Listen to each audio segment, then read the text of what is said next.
gente vai ter umas dicas preciosas. No dia a dia, a gente acaba se preocupando muito com a opinião alheia, né? Tem gente que se preocupa mais, tem gente que se preocupa menos. E quem se preocupa muito acaba ficando com a autoestima bem abalada. Outra realidade é o ato de julgar o outro. Às vezes a gente também julga o outro, por mais que a gente saiba, por mais que seja ordem, não julgueis para que não sejais julgados. A gente está sempre julgando, ou pela aparência, ou pelo posicionamento, ou pela opinião, não é verdade? E hoje a gente vai entender sobre esse julgamento, opinião alheia, como é que isso pode interferir no nosso dia a dia. E para nos ajudar, para a gente refletir mais sobre esse assunto, eu recebo a psicóloga clínica Sirlene Ferreira. Seja bem-vinda, Sirlene. Cadê você? Muito obrigada por estar aqui com a gente. Um prazer recebê-la. Como vai? Tudo bem? Tudo bem. Então vamos lá, vamos sentar um pouquinho para a gente falar sobre opinião alheia e julgamento. Eu penso que tem gente que se preocupa muito. Tem gente que tá nem aí com os outros, né? Ou fala só da boca para fora e a opinião alheia afeta todo mundo? Qual que é a sua experiência na prática? Então, eu percebo que agora com as redes sociais, né, muita gente olhando o tempo todo, né, então assim, é full time sendo observado, sendo julgado, sendo analisado. E muitas vezes ali a gente só tem um recorte, a gente não tem um contexto todo, né? E aí a minha dica é sempre assim, cuidado à hora de julgar também, porque nós também, quando observamos, só estamos vendo um recorte. A gente não sabe o contexto, desde quando aquilo começou, o porquê disso e como isso, né? A gente tem ali uma foto, né? Tem ali uma imagem. E muitas vezes isso acontece na nossa vida cotidiana, né? Então você ouve uma frase, mas você não sabe qual é o contexto dessa frase. Você vê uma pessoa de um jeito diferente, do seu jeito, né? Porque o diferente do seu pode não ser o diferente do outro, né? E aí vai fazendo esses julgamentos. Então, assim, na psicanálise é dito assim, a gente só consegue ver no outro aquilo que reconhece. Se você reconhece, é porque tem em você também.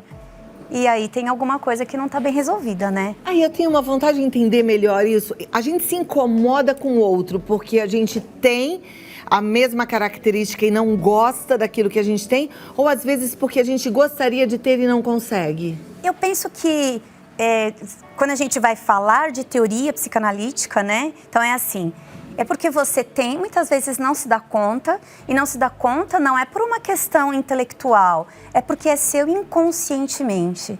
É seu, mas você nem sabe que é. Tá guardadinho, tá lá dentro. Se incomoda porque ainda não entrou em contato com isso, né? Olha lá que legal, porque aí é uma saída para quando bate aquele incômodo meio que invejinha, né? Sim. Tipo, ai, me incomoda, mas no fundo eu queria ser daquele jeito, né? Então é bom saber que a gente tem meio adormecido. E tem algumas pessoas que dizem assim, ai, não sei, não fui com a cara dela, não bateu. Mas o que tem que bater? Nada precisa bater, né? O que será que tem ali que te incomoda tanto? Mas sabe o que acontece? É muito mais conveniente olhar o outro, falar do outro, do que ter alguns momentos consigo mesmo e tentar resolver o que está aí dentro, né? O que tem ali que me machuca tanto? Também é importante saber, né? Que não é que todas as pessoas que te incomodam é porque possuem características, traços psíquicos seus. Existem pessoas que nos incomodam porque, de fato, elas têm atitudes que são repudiadas, elas não têm um mínimo de urbanidade. A gente está vivendo uma guerra, né? A quem não se incomoda com isso? Não é assim, então ele tem traços. Não, é que realmente ele tem características que não convém a ninguém que tenha ética, que tenha valores morais. Perfeito. Aí depois a gente pode voltar um pouquinho para se aprofundar mais nessa questão de quando o outro nos incomoda. Mas para a gente continuar nessa introdução. E quando a gente se incomoda muito, fica machucado e ressentido com a opinião do outro? O que isso significa? O que isso pode trazer para a gente de reflexão? Isso pode trazer muitas coisas, né? Então, existe uma teoria que diz assim, né? O olhar do outro me constitui. Quando eu não tenho competência, condições de me olhar com subjetividade. Estranho, né? Complicadinho. Mas é muito importante quando o outro fala sobre mim, quando eu mesma não sei nada de mim mesma. Quando eu tô segura de que eu queria usar a cor azul, mesmo que alguém me veja no corredor e diga assim, ai, Sirlene, esse azul é tão demodê, tá tão feio, não se Tá usa lindo mais. esse azul, Sirlene. Obrigada. É, menina, tá lindo. Mas mesmo que alguém me diga, ele é feio, se eu estou convicta que eu queria vir de azul, tá tudo bem. Agora, quando eu estou insegura em relação a isso, me disseram que o azul é feio, me disseram que esse azul não combina comigo, e agora o que eu faço? Então repete a frase para ver se a gente consegue entender. O olhar do outro me constitui quando eu não tenho condições de ter um olhar subjetivo sobre mim mesmo. Quando eu não penso a meu respeito e não elaboro a mim mesma. Então a gente precisa olhar pra gente, a gente precisa ver quem a gente é, se conhecer até para se gostar. Pois é. Né? Ou não. Pois é. Eu estava ouvindo agora há pouco, vocês estavam falando disso. O quanto é importante a gente se olhar. Fazer essa introspecção. O que foi que eu fiz de bacana ontem? O que foi que não foi tão legal? O que eu posso melhorar? E eu diria que tá tudo muito corrido, a nossa vida é cronometrada, sobretudo quem mora numa metrópole como a gente, né? É tudo minutário, né? Cada minuto tem algo a ser feito, mas a gente precisa ter tempo para reflexão. Pra se olhar. Agora, Sirlene, é assim, eu entendo que quando a gente tá seguro das coisas que a gente escolhe pra gente, tá tudo bem, não gosta do azul, é ok, é sua opinião. Mas nem sempre é apenas a opinião. Às vezes a pessoa faz uma crítica dura a seu respeito, né? Que tem a ver com o seu interior, com uma característica da sua personalidade. E às vezes isso dói, mesmo que a pessoa esteja segura. Como é que a gente faz para que isso não machuque tanto? Então, eu costumo dizer assim, né? Até quando eu falo alguma coisa e pergunto para os meus pacientes, por exemplo, faz sentido? Bateu aí? Aí eles dizem, bateu, então isso é seu. Não bateu? Não é seu. Sou eu falando de algo que talvez seja da minha fantasia. Quando alguém fala de algo que te machuca com profundidade, eu sugiro que você reflita a respeito. Por que isso te dói tanto? Te dói porque você se decepcionou em saber que essa pessoa consegue falar coisas tão maldosas? Ou te dói porque isso realmente tem a ver com você? Uma vez uma blogueira muito famosa mesmo, assim, a ginástica comigo, me encontrou no vestiário e ela falou assim, Clau, como é que se lida com as críticas? E graças a Deus eu não tenho muito, praticamente zero, né? Quem me acompanha nas redes sociais vê, só carinho, vocês são muito fofos comigo, muito obrigada. Então eu respondi pra ela, eu não sei o que te falar, mas eu acho que é bom reforçar a sua autoestima, né? Entender que o que você tá fazendo ajuda muita gente e tal. Como é que, de forma geral, o que você, né, que tem tanta experiência, é psicóloga, diria, como é que a gente lida com as críticas? Tem gente que tem, assim, um monte de críticas nas redes sociais, Sim. Tem hater nas redes sociais. A gente sabe, tem até, eu acho que um filme, uma série que chama Rede de Ódio, né, que existem pessoas que vão para as redes sociais para atacar mesmo, para machucar o outro, né? Então, assim, eu sugiro sempre assim, que a gente precisa ter uma convicção, somos humanas, nós vamos cometer erros. Sim, porque isso faz parte da nossa, é inerente ao ser, faz parte da nossa essência, a gente erra, a gente aprende, a gente erra em outros aspectos. Agora, o quanto esse seu erro reverberou de ruim na vida do outro? Será que realmente foi um aprendizado só para você, machucou muita gente? A gente precisa refletir sobre isso também, porque as críticas virão. E talvez usar essas críticas como lição de casa, né? Olha, reclamaram disso, mas isso não faz sentido para mim. Isso faz sentido. Ou seja, a gente sempre tentando crescer, né? Aproveitar tudo que acontece à nossa volta para ficar mais forte, mais resiliente. Mais resiliente. Tem uma coisa que eu diria que a nossa maturidade traz, né? A gente perde esse medo de errar. A gente erra, mas os erros da gente não podem também nos definir. Você acerta tanto, você cometer um erro, né? Será mesmo que você pode ser definida por esse erro? Você é humana, somos, né? Então, e saber também que tem maldade. Tem pessoas que são maldosas. E o que a gente vai fazer? Elas estão por aí. Aliás, elas estão o tempo todo por aí. A gente também precisa criar uma certa imunidade. Não dá para sofrer o tempo todo. Perfeito. Eu tenho muitas seguidoras, muitas telespectadoras, até algumas alunas do meu curso, eu falo muito sobre vendas, comunicação, que relatam assim, Cláudia, não consigo vencer a minha timidez. Eu não consigo falar em público. Eu sei que esse é um medo muito grande, né? Tem muita gente que tem esse medo. O que você responderia? Então, tem esse medo porque está ligado àquela questão, preciso ser perfeita naquele momento, né?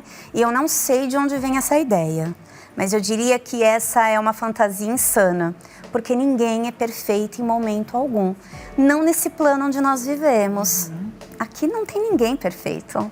Ou seja, não tem ninguém que vá julgá-lo e que tenha assim, o poder para fazer esse julgamento. Na verdade, não tem ninguém perfeito. Não tem. E eu ainda digo assim, sabe, que quando, tem uma coisa na Bíblia que eu acho super interessante, que diz assim, que depois que Deus terminou toda a criação, ele olhou para tudo que fez e ele achou bom.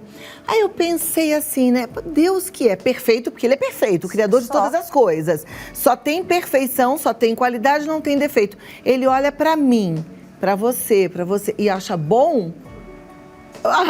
Maravilhoso. Alguém vai falar que não é bom, é problema desse alguém. Concordo. Né? Silene, eu queria que você fique com a Silene Ferreira.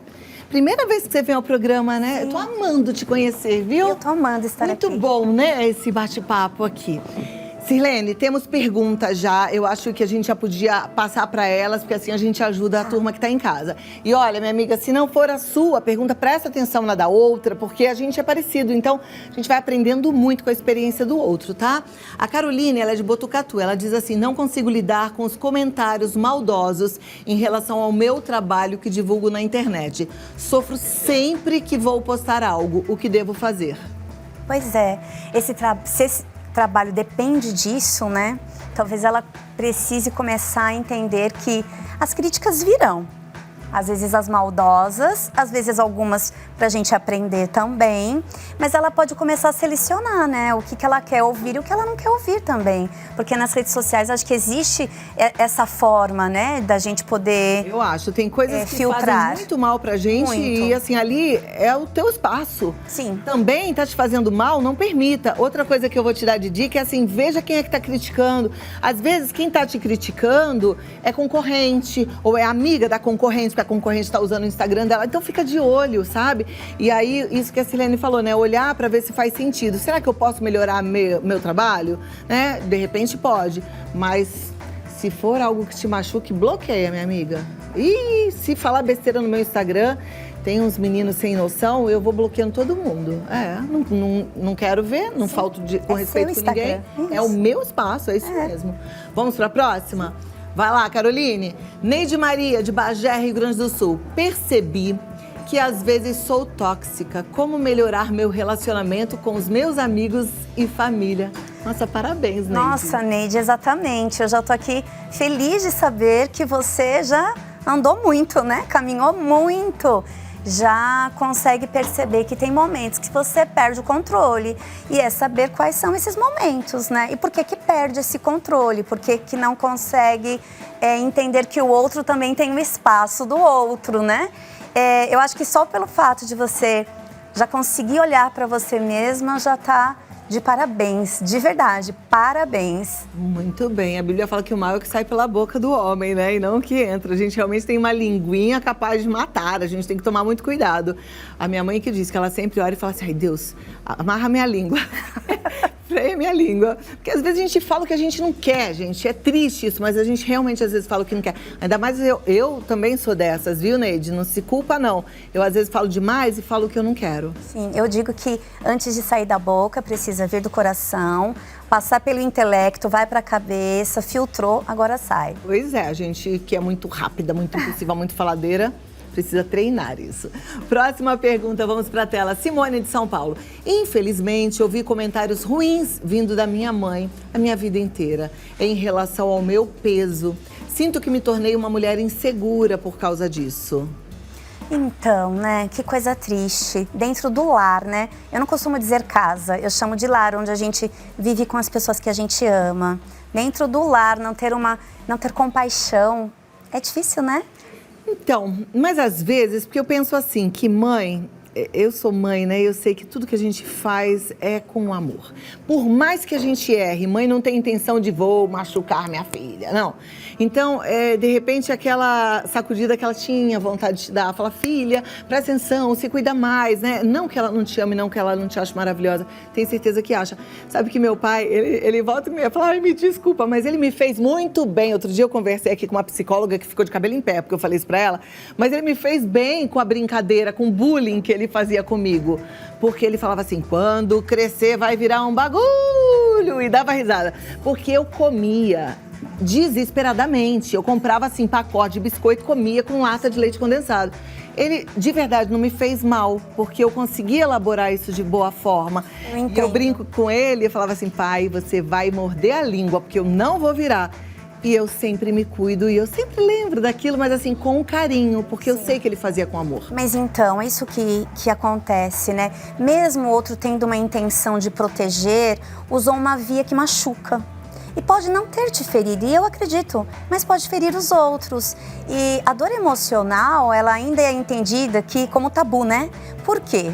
Nós temos muito o hábito, a nossa cultura, se alguém machucar, sangrar, todo mundo sai correndo. Mas se alguém machucar, sangra também por dentro. As pessoas não veem, mas sangra. Então, assim, eu sugiro uma boa conversa com a mãe. Eu sugiro resignificar esse momento lá de trás, né? Já está convicta de que isso aconteceu, ela agora é uma adulta. Vamos conversar.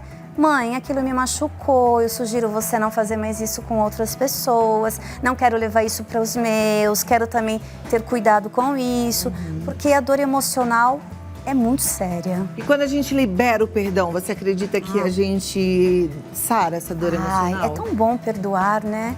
Deixar ir, é tão gostoso, mas também compreendo que não é fácil, né? Então, assim, compreendo que não é todo momento e nem todo mundo que já está preparado para isso. E a gente também precisa respeitar o tempo do outro, né? É isso, Simone. E, de repente, se machucou muito, procurar ajuda, né? Sim, terapia, e por que não? Pra entrar em contato com esse momento, ressignificar essa história. Sim, isso mesmo. Vamos para a próxima pergunta, então. Vai lá. Deixa a produção só virar aqui a cartelinha. Célia de Jales, São Paulo. Sinto muita mágoa em relação à atitude que os outros fizeram comigo. Sim. Como conseguir perdoar? Olha lá. Célia, eu entendo, né? Porque tem coisas que machucam mesmo. E no nosso emocional, muitas vezes até a gente conseguir cicatrizar algo é diferente do externo, né? É muito interno. Mas eu sugiro, né? Se a gente conseguir fazer isso, olhe para esse momento com o olhar da mulher de hoje, né? Então, é muito comum as pessoas virem dizer assim, ai, quando eu era menor, quando eu era muito nova, eu tinha 10 anos, alguém falou isso me machucou. E eu entendo que deve ter machucado, porque a gente está falando de uma criança de 10 anos, 12, 13, né? Aí eu digo assim, então vamos olhar esse olhar dessa mulher linda que tem 40 anos, olha para trás e veja, como é que foi? Né? Vamos resignificar? Vamos ver como é que era? E é interessante, porque às vezes as pessoas acabam até rindo. Nossa, foi numa brincadeira. Nossa, é coisa de criança. Então, não. Olha, foi sério mesmo, mas acho que hoje eu consigo lidar com isso de uma outra forma. Eu acho que hoje, né, já estou numa outra condição da minha vida, mais madura. Então, entende que essas nossas vivências, elas também acrescentam, nos dá repertório para resignificar. Olhar para trás, entender de uma forma diferente. É isso mesmo. Ela fala das atitudes que fizeram com ela, né? Eu me lembrei também que eu tenho uma amiga que sempre fala, perdoar não é liberar crédito, né? Que às vezes também não é pedágio. A gente perdoa, mas não é que você quer passar por tudo isso de novo, porque às vezes a pessoa é um tipinho que vai querer te machucar novamente, né? Então a gente tem que aprender a se proteger. Se proteger e entender qual é o vínculo que você tem. Tem um vínculo familiar? Eu tenho que me desvincular? Não necessariamente, você pode continuar vinculado, mas não precisa ter intimidade, que é diferente. É verdade. Boa, Célia, espero ter te ajudado aqui com a presença da Sirlene. Alessandra de Macaé, como me blindar para não absorver opiniões alheias negativas? Então, a gente volta a falar daquela nossa conversa inicial, né? Primeiro a gente precisa entender o que você qualifica como opiniões alheias negativas. Se é tudo aquilo que te contrapõe, Então, talvez não é só opinião alheia, né? Porque tem críticas que podem também favorecer bastante no nosso crescimento, né? Então, entender melhor o que é uma opinião alheia negativa. Se for algo que você percebe que tem maldade, você pode, inclusive, não ter mais contato com esse tipo de opinião. Legal. Olha, a gente olhar pra gente, ter espaço pra se entender, se perdoar, querer crescer, né? Eu acho que hoje você falou muito disso, da gente querer crescer, né? Exatamente. E se aceitar, porque a gente tem defeitos. Com certeza. Maravilhosa. Obrigada. Volte mais vezes, Sirlene, foi uma alegria te receber, tá bom? Vou passar os contatos da Sirlene, ela tá no Instagram como Sirlene_Ferreira_psicóloga. Sirlene com S, _Ferreira, psicóloga. Obrigada. Muito obrigada e até a próxima, Até a viu? próxima. Foi muito bom conversar com você.